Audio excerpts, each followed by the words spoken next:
ओम शांति। ओम शांति। आज हमारे पास 26 नवंबर 2025 की मुरली के कुछ अंश हैं।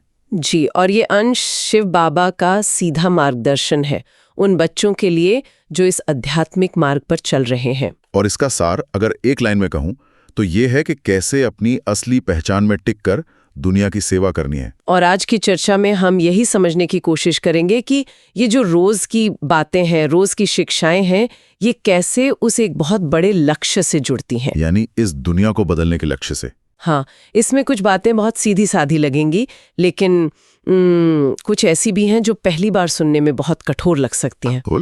और उन्हीं में से एक चेतावनी ऐसी है जिसने मेरा ध्यान सबसे पहले खींचा। कुछ खास तरह की चीजें पढ़ने और सुनने पर एक बहुत ही सख्त पाबंदी की बात की गई है। तो हमारा मिशन साफ है। हाँ, आत्मा की यात्रा, याद और सेवा के इस पूरे नक्शे को समझना और देखना कि ये सभी टुकड़े एक दूसरे से कैसे जुड़ते हैं। बिल्कुल। और ये विश्लेषण इस बात पर भी होगा कि कैसे आत्म पहचान को सेवा और वैराग्य से जोड़ा गया है। तो चलिए शुरू करते हैं उस पहली और सबसे शक्तिशाली पहचान से।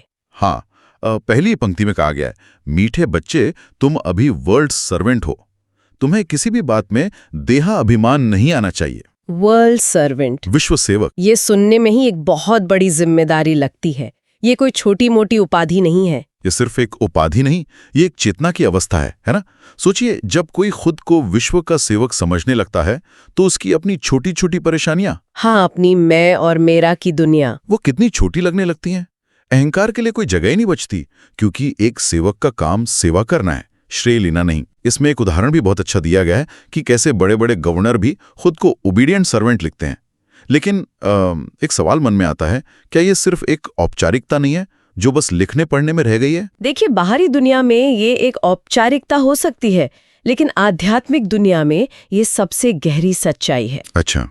देहाभिमान मतलब खुद को ये शरीर समझना, इसे ही तो आध्यात्मिक मार्ग की सबसे बड़ी बाधा माना गया है। क्यों? ऐसा क्यों? क्योंकि जब तक मैं ये शरीर हूं का भाव है, तब तक उस शरीर से जुड़े सारे रिश्ते, सारी चीजें, सारी उपलब्धियां, सब कुछ मेरा हो जाता है। और यहीं से अहंकार, मोह, लगाव, बिल्कुल, ये सारी कमजोरियां पैदा होती हैं। बुद्धि फिर सही और गलत का फैसला नहीं कर पाती। और इसीलिए आत्माभिमानी बनने पर इतना जोर दिया जाता है। हाँ, खुद को शरीर नहीं बल्कि एक चेतन शक्ति, एक आत्मा समझना। और ये कोई एक दो दिन का अभ्यास नहीं है। मुरली में बहुत स्पष्ट कहा गया है कि ये आदत फिर 21 जन्मों तक साथ चलती है। मतलब ये एक ऐसी नींव डालने जैसा है जो न सिर्फ इस जीवन को बल्कि भविष्य के कई जन्मों को संवारती है। एकदम। नम्रता और सेवा भाव ही सच्ची महानता है, और उसकी शुरुआत देह अभिमान के इसी त्याग से होती है। असल में बिना इसके आध्यात्मिक यात्रा शुरू ही नहीं हो सकती।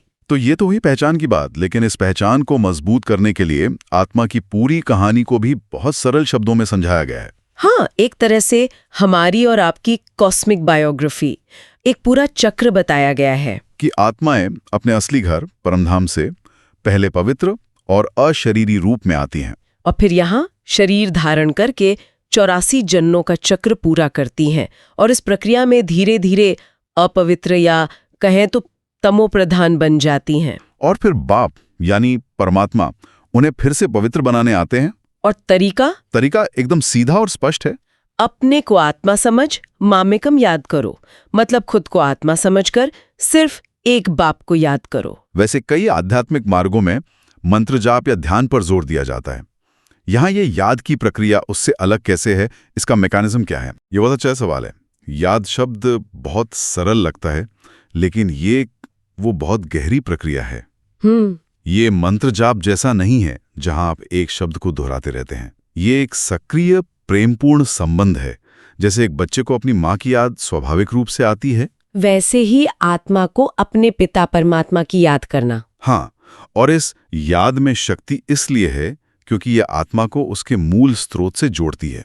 अच्छा, इसे ऐसे समझ सकते हैं कि आत्मा एक बैटरी की तरह है जो डिस्चार्ज हो गई है। बिल्कुल। और याद करना उस बैटरी को पावर सोर्स से कनेक्ट करने जैसा है। जितना गहरा और निरंतर कनेक्शन होगा, उतनी तेजी से आत्मा चार्ज होगी। मतलब तमोप्रधान से सतोप्रधान बनेगी। हाँ, मुरली में जो कहा गया है, जितना जितना याद करेंगे उतना पाप करते जाएंगे, उसका मैकेनिज्म यही है। परमात्मा के साथ का कनेक्शन आत्मा पर चढ़ी हुई जन्म जन्मांतर की मैल को साफ करता है। और यही सतयुग यानी वाइसलेस वर्ल्ड में प्रवेश करने की पात्रता है। सही बात है। तो अगर लक्ष्य इतना ऊंचा है और याद की ये यात्रा इतनी सूक्ष्म है, तो यह स्वाभाविक है कि कुछ चीजों से बचने की भी सलाह दी जाएगी। हाँ, जो इस यात्रा में बाधा डाल सकती हैं। और अब हम उस चेतावनी पर आते हैं जहां मुरली में भाषा बहुत ही स्पष्ट और कठोर हो जाती है। हाँ, यहाँ उपन्यास या फिल्मी कहानियां पढ़ने या सुनने के खिलाफ बहुत कड़े निर्देश हैं।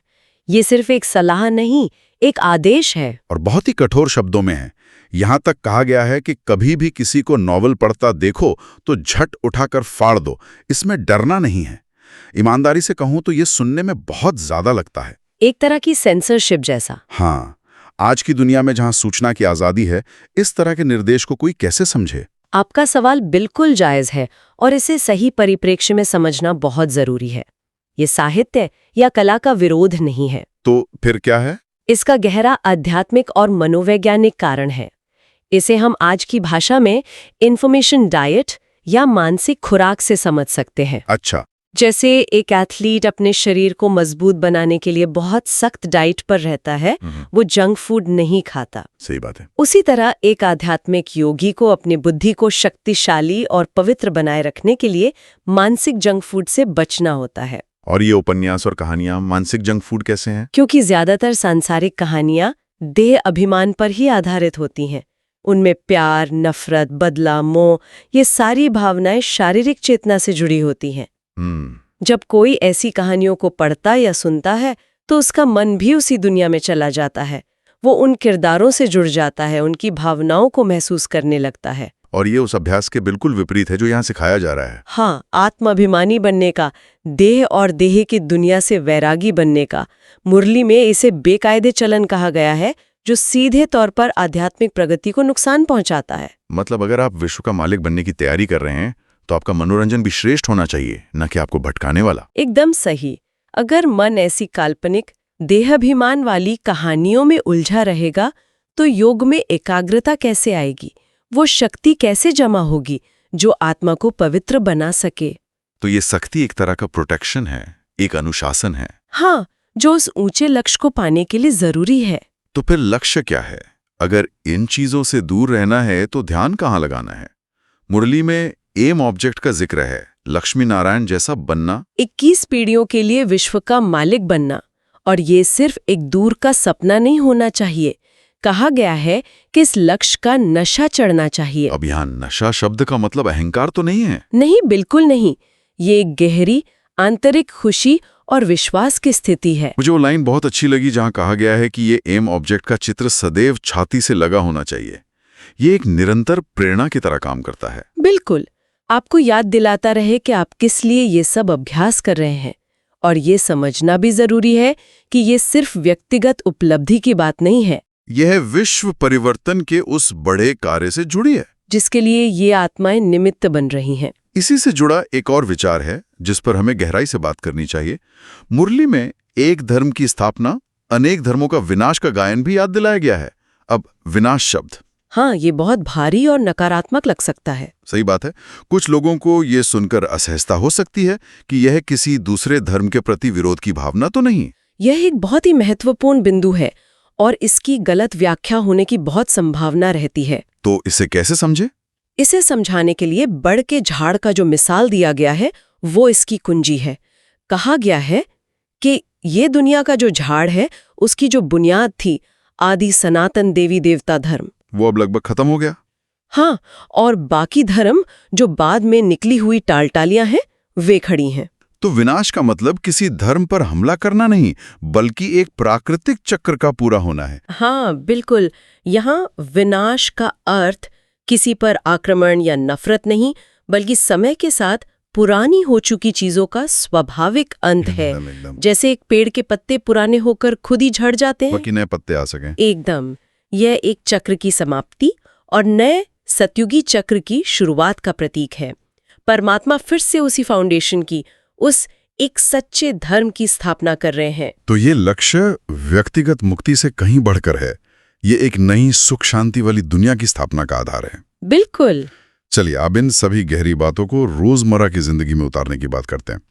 ज्ञान सुनना एक बात है, उसे जीना दूसरी। हाँ, प्रैक्टिकल एप्लीकेशन। इसके लिए इन मुरली के अंत में एक वरदान और एक स्लोगन दिया गया है जो पूरे सार को समेट लेते हैं। वरदान है, मास्टर दुख हरता सुख करता भव। यानी कर्म की गति को जानकर सबको गति सद्गति देने वाले बनो। ये तो अपने ऊपर से ध्यान हटाकर पूरी तरह दूसरों पर केंद्रित करने की बात है। बहुत बड़ी जिम्मेदारी लगती है ये है भी, और यही वर्ल्ड सर्वेंट होने का असली मतलब है। इसका अर्थ है अब अपनी जीवन कहानी में अपनी छोटी छोटी समस्याओं में उलझे मत रहो। अब समय आ गया है कि दाता बनकर दूसरों के दुख और अशांति को समाप्त करो। हाँ, और जब आप किसी और के दुख हरने की कोशिश करते हैं तो आप पाते हैं कि आपके अपने दुख या तो बहुत छोटे थे या खत्म हो गए।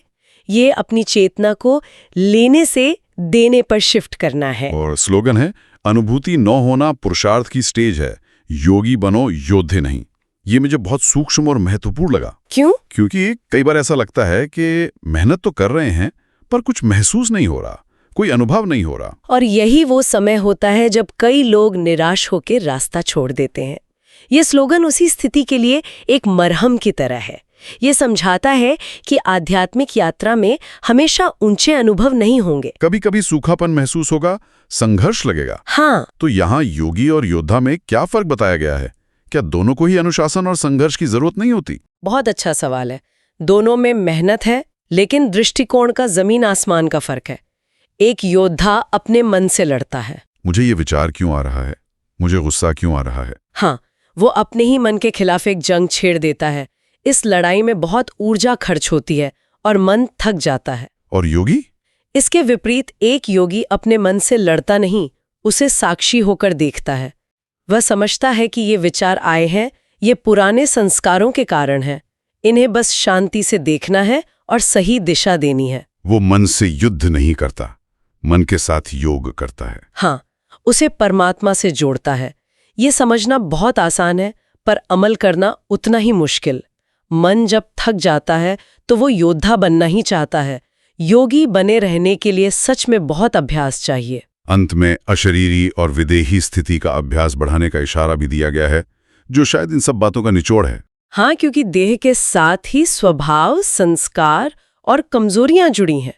जब कोई अभ्यास द्वारा खुद को इस देह से अलग एक आत्मा महसूस करने लगता है तो वह इन सब चीजों से भी न्यारा हो सकता है। और ये अभ्यास ही अंतिम मंजिल तक ले जाने वाला सबसे शक्तिशाली साधन है।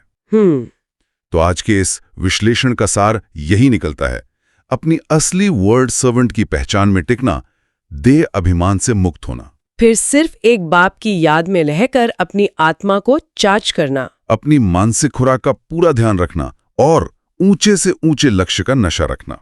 हर एक बिंदु दूसरे से जुड़ा हुआ है ना? बिल्कुल। देह अभिमान छोड़ेंगे तभी याद पक्की होगी, याद पक्की होगी तभी विश्व सेवा कर सकेंगे। ये सिर्फ ज्ञान नहीं, एक पूरा सिस्टम है। हाँ, एक जीवन शैली है जो व्यक्तिगत चेतना को बदलकर विश्व को बदलने का लक्ष्य रखता है। और अंत में श्रोताओं के लिए एक विचार छोड़ जाते हैं। मुरली में कहा गया है, तुम ये भी जानते हो कि इस सृष्टि में सबसे नामी ग्रामी है ये राधे कृष्ण। कभी किसके ख्याल में भी नहीं आएगा कि ये कहाँ से आए। ये सच है। ज्यादातर लोग उन्हें भगवान या पौराणिक पात्र मानते हैं, ऐतिहासिक मनुष्य नहीं। तो ये एक गहरा प्रश्न खड़ा करता है।